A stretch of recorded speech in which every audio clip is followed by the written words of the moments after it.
अपनात्मा परमात्मा कबीर जी ने इस उद्देश्य से कि गुरु जी के बिना मोक्ष नहीं हो सकता, और यदि मैं गुरु नहीं बनाऊंगा तो आने वाले समय में ये कहा करेंगे, काल का दाव लग जाएगा कि कबीर जी ने कौन सा गुरु बनाया था, बगैर गुरु के ही बात बन जाएगी और काल फिर मेरी आत्माओं को धोखा दे देगा। इसलिए उस परमेश्वर ने, अब वो ऋषि किसी के ज्ञान में तो सुने को नहीं, कौन? स्वामी रामानंद जी ब्राह्मण पंडित। परमात्मा ने उसको ज्ञान सुनाने का कौन सा तरीका अपनाया? एक 2.5 वर्ष के बालक का रूप धारण किया। जब परमात्मा 5 वर्ष के थे कि लीला में शरीर कर रहे थे 5 वर्ष के, उस समय 2.5 वर्ष के बच्चे का रूप धारण किया और पंचगंगा घाट के ऊपर काशी में, जहाँ रामानंद जी स्नान करने के लिए जाया करते थे, वहाँ एक घाट बना हुआ था पक्की पौड़ियों का।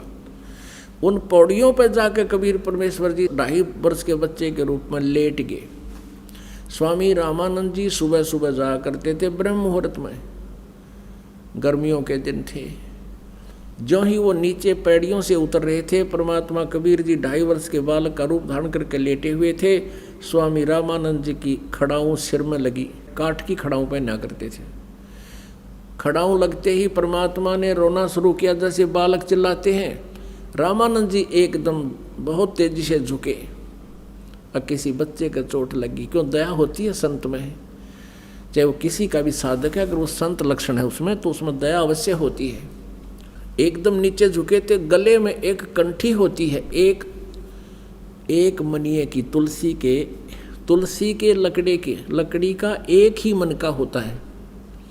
वो रामानंद जी अपने गले में डाले रखा करते थे, और अन्य जो शिष्य बनाते थे उनके भी एक वही माला देते थे, कंठी बोलते उसको, एक मनके की। और वो प्रतीक होता था कि ये वैष्णव परंपरा से रामानंद जी का शिष्य, वैष्णव साधु के प्रतीक होती थी, और एक तिलक लगाते थे ऐसे। रामानंद जी जैसे झुके, उनके गले की वह कंठी निकल कर कबीर परमेश्वर के गले में डल गई। रामानंद जी ने कहा कि बेटा राम राम बोल, राम राम बोल। सिर पे हाथ रखा छोटे बच्चे के, रो ना बेटा, बैठ जाए यहाँ। परमात्मा चुप हो गए, उन्हें तो लीला करनी थी ये। और कहा बेटा, रामानंद जी कहने लगे कि बेटा तू यहाँ बैठा रहे, मैं स्नान कर लेता हूँ, आश्रम में ले चलूँगा, और दिन में जिसका भी होगा पता करके तुझे भिजवा दूंगा, डरना मत। रामानंद जी स्नान करने लगे। परमात्मा वहाँ से अंतर ध्यान हो गए, उनका काम पूरा हो लिया था। अंतर ध्यान होकर के अपने मुंह बोले माता पिता नीरू नीमा की झोंपड़ी में आकर सो गए। कुछ दिन के बाद परमात्मा ने क्या किया, एक रामानंद जी का शिष्य विवेकानंद, अब रामानंद जी ने 1400 ऋषि बना रखे थे, 1400 चेले थे ऋषि, जो प्रचार करते थे रामानंद जी किसे ग्रहण ज्ञान का। और रामानंद जी सुप्रसिद्ध थे कि ये वेदों और गीता और पुराणों के मर्मज्ञ ज्ञाता है।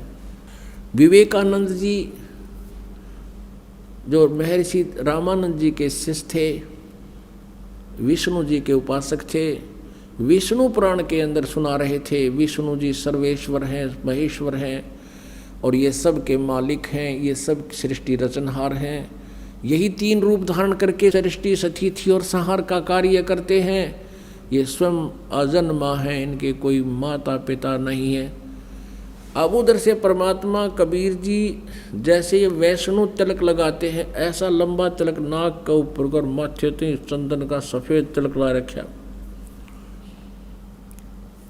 और परमात्मा छेड़छाड़ करे बिना रहा नहीं करते, क्योंकि वो तो आए इस उद्देश्य थे। तो जब स्वामी जी ने, विवेकानंद जी ने अपना भाषण पूरा कर लिया, सत्संग पूरा कर लिया, जब कबीर जी खड़े हो गए और करबद्ध होकर कहने लगे कि स्वामी जी एक शंका है मेरे मन में, उसका समाधान चाहता हूँ। विवेकानंद जी ने सोचा ये कोई वैष्णु भगत है, पूरा तिलक ला रहा है, होगा बच्चे का कोई शंका, ला बता देता हूँ। 5 वर्ष की आयु थी जब। परमात्मा ने पूछा कि कौन ब्रह्मा की पिता है, कौन विष्णु की माँ, शंकर का दादा कौन है, हमको देवो बता। अब इस बात के ऊपर समस्या पैदा होगी। कहने लगे भाई ऐसा कुछ नहीं है, इनके कोई माता पिता नहीं है, ये तो अजर व अमर है, सर्वेश्वर हैं, स्वयंभू हैं, फलाना है। तब परमात्मा ने कहा कि स्वामी जी शिव पुराण के अंदर रुद्र संहिता पढ़ कर देखिएगा, 5वें, 6ठे, 7वें और 8वें, 9वें अध्याय में, उसमें इनके विष्णु जी के माता पिता भी हैं। अब स्वामी जी वहीं पर ले रखी थी उसने, वो उसी समय खोला शिव पुराण को और देखा, देख भी लिया लेकिन माना नहीं। अपना आत्माओं परमात्मा 600 वर्ष पहले कहा करते थे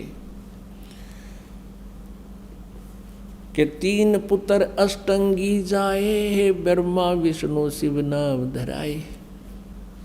माँ अष्टंगी पिता निरंजन, ये जम दारुण वंशन अंजन। के ब्रह्मा विष्णु महेश के माता पिता ये काल, सदा काल रूपी ब्रह्म, ज्योति निरंजन भी कहते हैं, और दुर्गा इनकी माता है। ये देखिएगा शिव पुराण। संक्षिप्त शिव पुराण, सचित्र मोटा टाइप, केवल हिंदी। गीता प्रेस गोरखपुर से प्रकाशित है। इसके संपादक कौन है? ये सारा विवरण इसलिए दिया जाता है कि किसी का शंका ना हो जाए कि कौन सी शिव पुराण है, कहाँ से आ रही है। संपादक हनुमान प्रसाद पोदार और प्रकाशक में मुद्रक हैं गीता प्रेस गोरखपुर, गोविंद भवन कार्यालय कोलकाता का संस्थान। अब देखिएगा ये रुद्र संहिता अध्याय नंबर 5 हम नीचे देखेंगे, पृष्ठ नंबर 98 से, यहाँ से आ जाइए। 5वां अध्याय। अपने पुत्र नारद की यह बात सुनकर लोक पितामह ब्रह्मा वहाँ इस प्रकार बोले। ये 6ठा यहाँ प्रारंभ हो गया, 6ठे में पढ़ेंगे हम। ब्रह्मा जी ने कहा, ब्रह्मन, ये 99वें पृष्ठ पे, ब्रह्मा जी ने कहा, ब्रह्मन अपने पुत्र को कह रहा है, ब्रह्मा जी नारद को, देव शिरोमणे, तुम सदा समस्त जगत के उपकार में ही लगे रहते हो। तुमने लोगों के हित की कामना से ये बहुत उत्तम बात पूछी है। नारद ने पूछा था कि इनकी सृष्टि कैसे हुई सारे संसार की, तो ब्रह्मा जी बता रहा, जिसमें समस्त चराचर जगत नष्ट हो गया था, सर्वत्र केवल अंधकार ही अंधकार था, न सूर्य दिखते थे न चंद्रमा, अन्य ग्रहों और नक्षत्रों का भी कोई पता नहीं था, न दिन होता था न रात, अग्निवायु कुछ भी नहीं था, सता नहीं थी। उसमें तत्सद ब्रह्म, इस श्रुति में जो सत सुना जाता है वो एकमात्र शेष था। अब आगे देखिएगा 100 पृष्ठ पे, जिस परब्रह्म के विषय में ज्ञान और अज्ञान पूर्ण उक्तियों द्वारा इस प्रकार विकल्प किए जाते हैं, उसने कुछ काल के बाद द्वितीय की इच्छा प्रकट की। उसके भीतर एक से अनेक होने का संकल्प उदित हुआ। उस निराकार परमात्मा ने अपनी लीला शक्ति से अपने लिए मूर्ति यानी आकार की कल्पना की। मूर्ति माने आकार। जो वह मूर्ति रहित परम ब्रह्म है, उसकी मूर्ति यानी उसका साकार स्वरूप भगवान सदाशिव है। अर्वाचीन और प्राचीन विद्वान उन्हीं को ईश्वर कहते हैं। उस समय एकाकी रहकर स्वेच्छानुसार विहार करने वाले उन सदाशिव ने अपने विग्रह से स्वयं ही एक स्वरूप भूता शक्ति की सृष्टि की, जो उनके अपने श्रीअंग से कभी अलग होने वाली नहीं थी। उस पराशक्ति को प्रधान प्रकृति गुणवती माया बुद्धि तत्व की जननी और विकार रहित बताया गया है। ये काल के शरीर से निकाली थी परमात्मा ने। परमात्मा ने ब्रह्मा जी को कुछ ज्ञान बताया था, उसी ज्ञान के सुने सुनाए को ये ऐसे बता रहा। वह शक्ति अंबिका कही गई है, उसी को प्रकृति सर्वेश्वरी त्रिदेव जननी नित्य और मूल कारण भी कहते हैं। ओहे, त्रिदेव जननी ब्रह्मा विष्णु महेश की माता, सदाशिव द्वारा प्रकट की गई उस शक्ति के 8 भुजाएं हैं। ये दुर्गा है, स्पष्ट हुई। इसको प्रकृति भी कहते हैं, ये भी ध्यान रखना।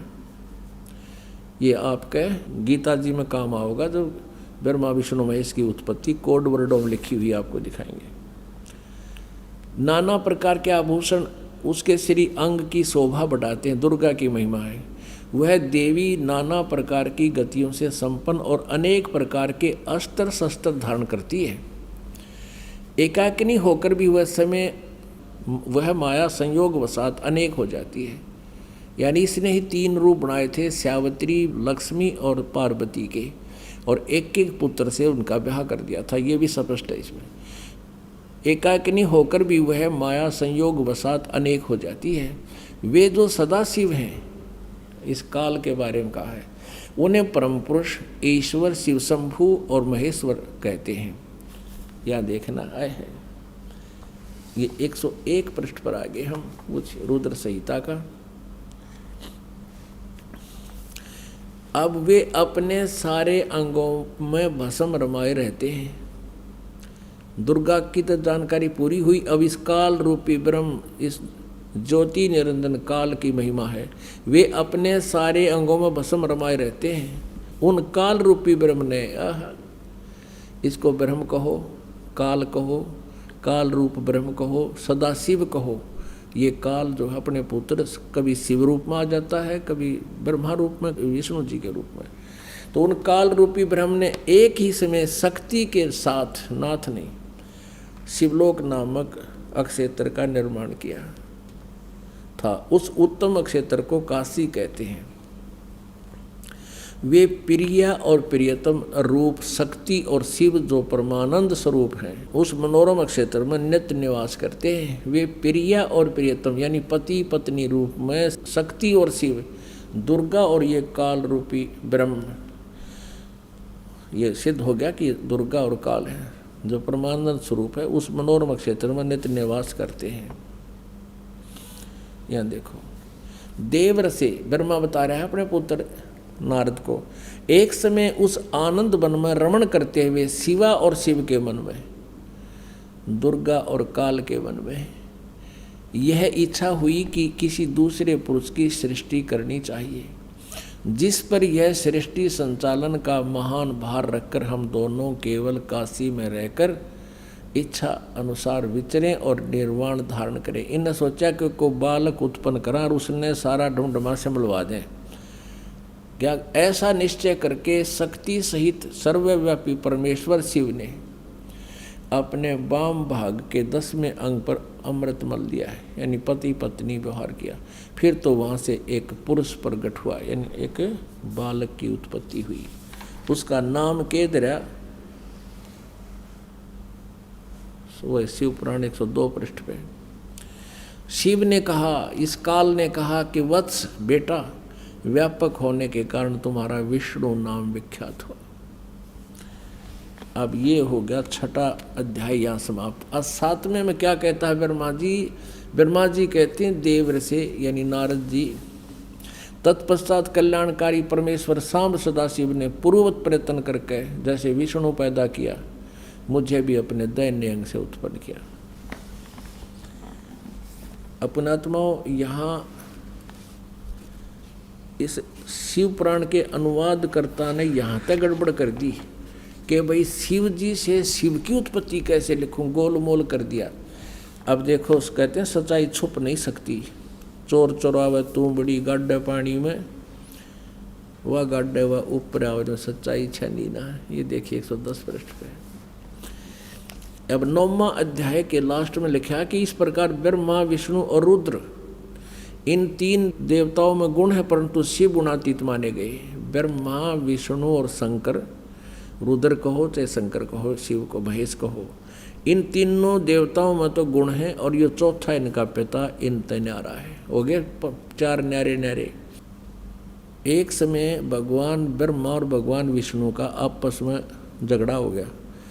अब झगड़ा इनका कैसे होता है कि जैसे ये साधक साधना करते थे, मेडिटेशन हठ योग करके समाधिस्थ होते थे, तो काल इनको भ्रमित करने के लिए किसी को तो विष्णु रूप में दर्शन दे देता, तो ऋषि महर्षि सोचते कि ये विष्णु जी देवता हैं, ये पूर्ण परमात्मा है, और उनको आकर पुल बांध देते कि आप ही समर्थ हो, आप ही सर्वशक्तिमान हो, मन समाधि दशा में आपके दर्शन हुए, आप खुद परमात्मा हो, आप अपने आप को छुपाए हो। तो इस बात से विष्णु जी फूल का दोहना कोपा हो जाते और सोच लिया कि मैं ही भगवान हूँ। 1 ने 2 ने 10 ने 20 ने ऐसे ही कहा। फिर किसी को ये जैसे समाधिस्थ हो रहे, किसी को ब्रह्मा के रूप में दर्शन दे देता है, और वो जो थोड़ी बहुत मांगे कुछ सिद्धि विद्धि उन्हें देकर अंतर्ध्यान हो जाता समाधि दशा में। तो वो क्या कहते थे कि हे भगवान, ये ब्रह्मा जी को कहते आप खुद पूर्ण परमात्मा हो, आप ही समर्थ हो, हमने समाधि दशा में आपका दर्शन पाए हैं, और आप ही समर्थ हो, आप अपने आप को छुपाए हुए हो, आप सृष्टि के रचनहार हो। और किसी को शिव रूप में दे देता है तो वो सोचते हैं शिव ही सृष्टि रचने वाला है, ये छुपाए हुए हैं अपने आप को। तो इसी आधार से ब्रह्मा जी ने तन्नो सोच लिया मैं सृष्टि करता, सब मेरे से उत्पन्न हुए, और विष्णु जी ने ये सोच लिया कि मैं सब का मालिक। एक दिन ब्रह्मा जी आ गए विष्णु जी के पास। ब्रह्मा जी को देखकर विष्णु उठे नहीं, ये जान करके मैं इससे बड़ा हूँ और मैंने इसकी उत्पत्ति की है, जैसे उसने और ऋषि महर्षियों से सुन रखी थी। उधर से ब्रह्मा जी ने सोचा कि मैं इसका बाप हूँ, मैं इसका जनक हूँ, और ये मेरी आदर भी नहीं कर रहा है। ब्रह्मा जी कहने लगे बेटा उठ देख, मैं तेरा बाप आया हूँ। हाँ, विष्णु जी कहें कि मैं तेरा बाप हूँ, तू तेरा जन्म मेरी नाभि कमल से हुआ है। इससे बात पर दोनों का झगड़ा हो गया। अब उन झगड़े को समाप्त करने के लिए काल ने, सदाशिव ने बीच में एक पिलर खड़ा कर दिया, लोहे का, शिवलिंग बोलते हैं उसको। वो लोहे सफ़ेद एक नूरी एक पिलर सा खड़ा कर दिया। तो ये दोनों ने झगड़ा था छिया दिया छोड़, उसको ढूंढने लगे उसके एंड को। कहने का भाव यह कि फिर ये शिव रूप में प्रकट हो गया। और फिर ये क्या समझाता है, ब्रह्मा विष्णु महेश इनसे प्रसन्न किया, तो काल इनको धोखा देता है कि ये तो मेरा साकार रूप है, यो पिलर, और मैं निराकार रूप हूँ। मैं अब तुम्हारे सामने साकार बनकर आया हूँ, मैं ही भगवान हूँ, तुम अपने आप को भगवान मत समझो। अब देखो विद्वेश्वर संहिता, ये वही शिव पुराण, गीता प्रेस गोरखपुर से प्रकाशित। और ये देखो ब्रह्मा विष्णु महेश का आपस में झगड़ा हो गया था, बीच में यो स्तंभ खड़ा कर दिया, इसको लिंग बोले, शिवलिंग। और ये अब 25 पृष्ठ पे हम दिखाते हैं। ब्रह्मा और विष्णु ने पूछा, प्रभु सृष्टि आदि 5 कर्तव्यों के लक्षण क्या क्या हैं, क्या हैं, यह हम दोनों को बताइए। भगवान शिव बोले, युगकाल बोला कि मेरे कर्तव्यों को समझना अत्यंत गहन है, तथापि मैं कृपा पूर्वक तुम्हें उनके विषय में बता रहा हूँ। अब यहाँ देखो, यहाँ देखिएगा 26 पृष्ठ पे संक्षिप्त शिवपुराण नीचे आते हैं। अब ये काल शिव रूप में खड़ा क्या कह रहा है, पुत्रों तुम दोनों ने तपस्या करके प्रसन्न हुए मुझ परमेश्वर से सृष्टि और सतिथि नामक 2 कृत प्राप्त किए, ये तुमको बहुत प्रिय है। अब देखो ये तो 2 तो ये हो गए ब्रह्मा और विष्णु। और फिर क्या कहता है, इसी प्रकार मेरी विभूति स्वरूप रुद्र और महेश्वर ने, यूँ मैं गलत लिखा, 2 अन्य उत्तम कृत संहार और तिरोभाव मुझसे प्राप्त किए हैं। तो 2 तो ब्रह्मा विष्णु महेश हो गए, और 2 ये रुद्र और महेश हो गए। बोलनिया 5वां, इस सिद्ध हो गया कि ब्रह्मा विष्णु और रुद्र और महेश इस काल के ही पुत्र हैं। ये अपने पुत्र इस शिव को ही इन 11 रुद्रों का मुखिया बनाता है, इसलिए यही एक रुद्र रूप भी धारण करता है। वैसे वो लीला काल की ही होती है। तो यहाँ ये महेश और रुद्र को 4 सुनकर अब भ्रम ना पड़ना, हमने ये देखना है कि ये ब्रह्मा विष्णु और महेश ये इनसे न्यारा है जो इनका पिता जो ये बोल रहा है जिससे इनका जन्म हुआ है। हमने 4 सिद्ध करने थे ये न्यारे न्यारे। तो ब्रह्मा विष्णु और महेश, रुद्र भी इन्हीं की एक अलग से इन्होंने बना रखा मुखिया, वो अलग है। तो ये ब्रह्मा विष्णु और ये महेश ये इस काल के पुत्र हैं, ये सिद्ध करना था। इनका जन्म और दुर्गा इनकी माता है। अपनात्माओं,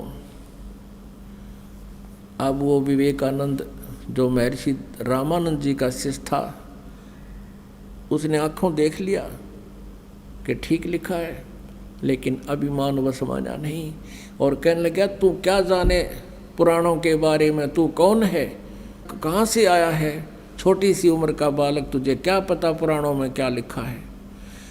परमात्मा तो बोले नहीं। उससे पहले वह श्रोता कहने लगे ये तो नीरू का बेटा है, ये जुल्हे का पुत्र है। तो ब्राह्मण बात बदल गया। वह तो हटाना था वहाँ से, उनका सबका ध्यान पलटना था।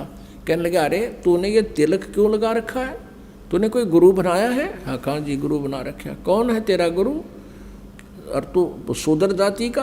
हाँ मैं शूद्र जाति का और मैंने गुरु बना रखा है। कौन? जो तेरा गुरु है वही मेरा गुरु है। अब विवेकानंद ने कहा देखो रे लोगों कितना झूठा है, पाखंडी है। ये धानक जुल्हा शूद्र वर्ण में, और मेरे गुरुदेव स्वामी रामानंद जी पंडित श्री श्री 1008, ये तो शूद्रों के दर्शन भी नहीं करते, वो तो अच्छे पल्ला करके बात करते हैं। और ये कहता है देखो मेरे गुरुजी की बेइज्जती कर रहा। तेरे अभी जाता हूँ गुरुजी के पास, तेरी दोनों सहमत आएगी, तुझे सबक मिलेगा और तुम भी आना श्रोता हो वहाँ पर देखना। वो बात थी वह रोड़ा रड़ा दी, सच्चाई को ऊपर आने नहीं दिया। और पुण्यात्माओं कहने लगा कल देखूंगा तने। तो पुण्यात्माओं आगे की कथा फिर कल सुनावांगे आपने। बोलो सतगुरुदेव।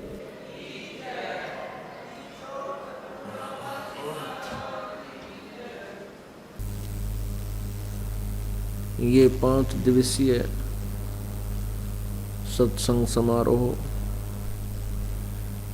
परमेश्वर कबीर बंदी छोड़ जी की उस याद में मनाया जा रहा है कि वो परमात्मा ज्येष्ठ सुदी पूर्णमासी को अपने उस सुख में स्थल को छोड़कर उस सुख सागर को त्याग कर अपनी प्यारी आत्माओं को इस काल के जाल से छुटाने के लिए, इस काल का भेद बताने के लिए, आध्यात्मिक ज्ञान को पुनः बताने के लिए वो परमात्मा प्रकट हुए।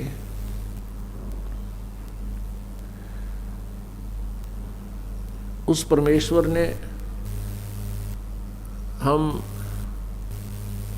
भोली आत्माओं पर, अज्ञानी आत्माओं पर रहम आया, क्योंकि हमने एक ऐसी गलती की थी जो क्षमा योग्य नहीं थी। हम सतलोक में रहा करते थे और वहाँ कोई दुख नहीं था, मृत्यु नहीं थी। हमारा परिवार था, हमारा नूर का शरीर था। शुक्रम अकायम ऐसनाविरम,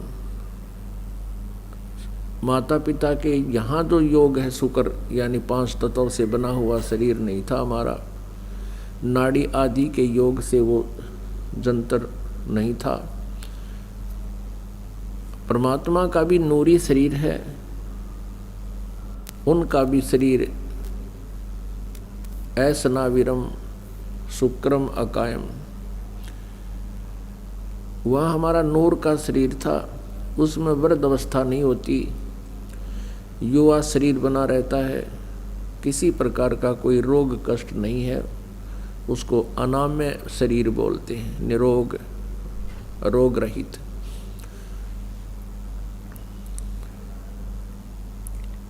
हम वहाँ पूर्ण रूप से सुखी थे, प्रत्येक वस्तु उपलब्ध थी, कोई पदार्थ का अभाव नहीं था। हमारे को एक मस्ती छागी। उस समय ये काल भगवान, ये ब्रह्म जो 21 ब्रह्मांड का प्रभु है, ब्रह्मा विष्णु महेश का पिता है, दुर्गा का पति है, ये सतलोक में तप कर रहा था। इसका उद्देश्य था कि मैं अलग से राज्य प्राप्त करूं। ये तो अपने स्वार्थवश डलेड हो रहा था और हम इस पर आसक्त हो गए। जैसे कोई हीरो हीरोइन या नेता अभिनेत्री जो कोई एक्टिंग करते हैं, ये युवा वर्ग उसके ऊपर अननेसेसरी अट्रैक्ट हो जाता है, जिसका कोई यूज़ नहीं, उनको कोई लाभ नहीं। वो अपने पेट के लिए सारी चटक मटक करते हैं और हम उनकी तरफ आंखें फाड़े देखते रहते हैं।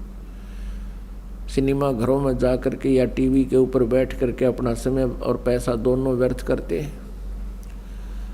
यही रोग हमारे को वहाँ लगा था।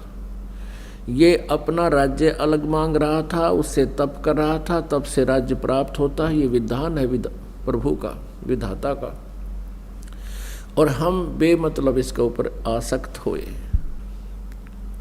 और हम अपने उस परमपिता को भूल गए जिसने हमें वहाँ सभी सुख सुविधाएं उपलब्ध करा रखी थी।